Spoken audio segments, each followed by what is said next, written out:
आजादी का अमृत महोत्सव।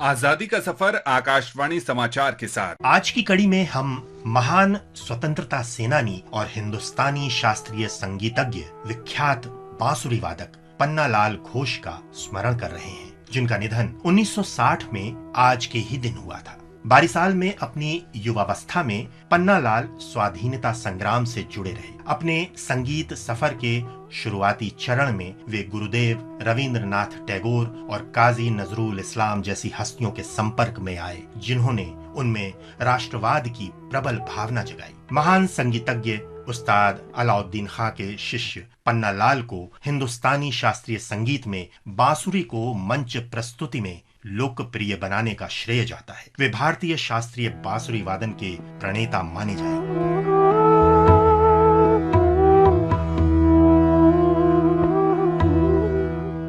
पन्नालाल का जन्म 24 जुलाई 1911 को बारिसाल में हुआ था। पन्नालाल आरंभ से ही बहुत प्रतिभाशाली और लगनशील थे और विभिन्न स्रोतों से संगीत को आत्मसात करते थे। 1928 में पन्नालाल भारतीय स्वतंत्रता संग्राम में शामिल हो गए। साथ ही उन्होंने जिम्नेशियम ज्वाइन किया और मार्शल आर्ट, बॉक्सिंग और स्टिक फाइटिंग सीखी। जैसे जैसे वे स्वतंत्रता संग्राम में अधिक से अधिक जुड़ते गए, सरकार ने उन पर निगरानी बढ़ा दी। उन्हें भागकर कोलकाता जाना पड़ा। उनके बचपन के मित्र और रिश्तेदार अनिल बिस्वास भी अपने राजनीतिक झुकाव के चलते कोलकाता आ गए।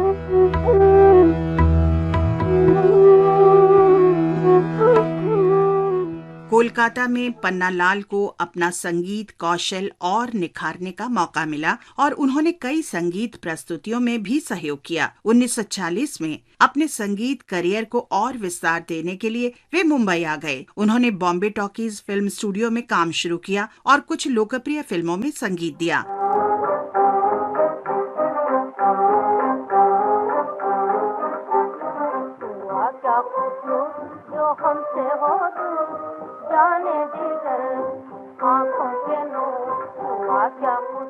आकाशवाणी से नियमित रूप से प्रसारण और समूचे भारत में संगीत उत्सवों में प्रस्तुति से भी उन्हें अपार प्रसिद्धि मिली।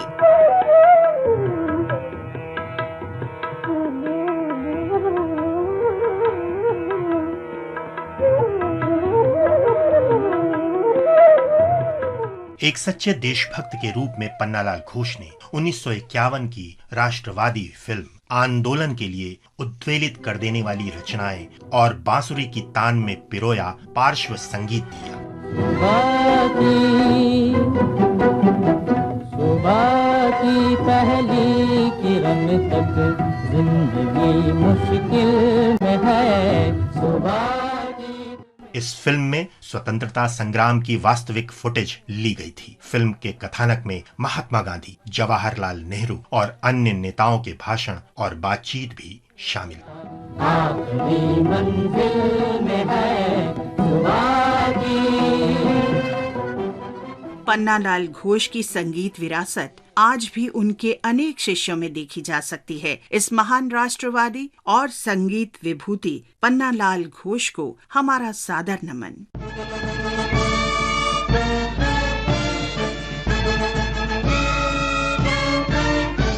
आज हम इंडियन नेशनल आर्मी के पृथ्वी सिंह का भी स्मरण कर रहे हैं, जिनका जन्म 20 अप्रैल 1914 को पंजाब के होशियारपुर में हुआ था।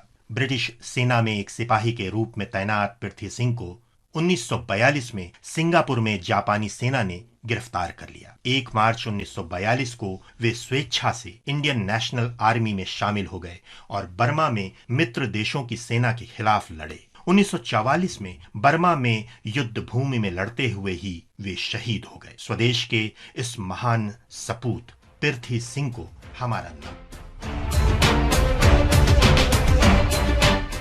आज हम शहीद मंगरा भगत को भी श्रद्धांजलि अर्पित कर रहे हैं, जिन्होंने रांची में भारत छोड़ो आंदोलन में सक्रिय भाग लिया था। एक विरोध प्रदर्शन के दौरान उन्हें गिरफ्तार कर 15 सितंबर 1942 को पटना कैंप जेल में भेज दिया गया। कारागार में ही 20 अप्रैल 1943 को उनकी मृत्यु हो गई। महान देशभक्त मंगरा भगत को आकाशवाणी समाचार की ओर से शत शत नमन।